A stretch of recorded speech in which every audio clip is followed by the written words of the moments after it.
À la fac de ciné, on m'a expliqué qu'on ne pouvait pas analyser les blockbusters américains parce que, selon eux, c'était trop de la merde.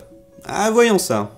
Dans ce plan, on se retrouve juste après la mort de Tante May avec un Peter Parker qui subit les inconvénients de son personnage de super-héros. Son visage est illuminé par les couleurs rouge et bleu, couleur de Spider-Man, hein, tu l'auras deviné, mais c'est vraiment ce plan qui résume tous les enjeux du film, qui, je te le rappelle, est la révélation au grand public de l'identité de Spider-Man. Ici, le personnage du héros est vraiment plus petit que ses détracteurs qui le surplombent.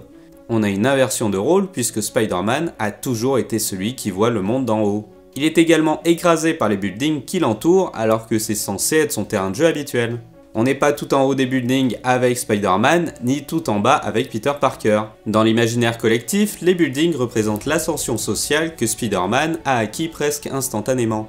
Au contraire de Peter Parker qui reste toujours au stade de la rue. Et même dans sa vie professionnelle puisqu'il reste quoi qu'il arrive le photographe de Spider-Man. Encore une fois, Peter Parker subit sa double vie de super-héros en devant affronter ses détracteurs qui sont bien plus puissants que lui. Mais surtout en devant affronter ses propres décisions. Un super-héros à double facette qui est à l'image de ses ennemis qui ont eux aussi un double visage.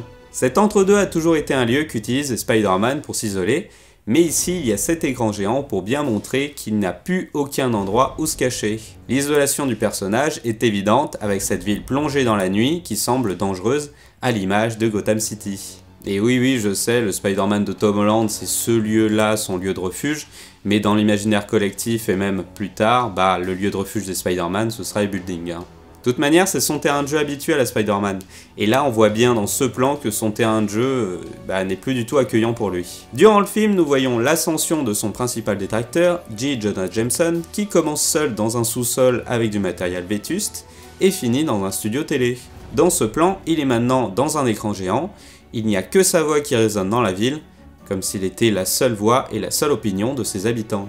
Ce plan est là pour insinuer en sous-lecture au spectateur qu'à présent Peter Parker n'a plus qu'un seul choix, celui de tout recommencer à zéro en s'effaçant de la Terre. Il est donc parfaitement positionné avant la rencontre avec les autres Spider-Man pour préparer le spectateur à la difficile décision que Peter va prendre. Si tu as aimé cette vidéo, lâche ton like, et si tu as des idées d'autres films que tu aimerais que j'analyse, dis-le moi en commentaire.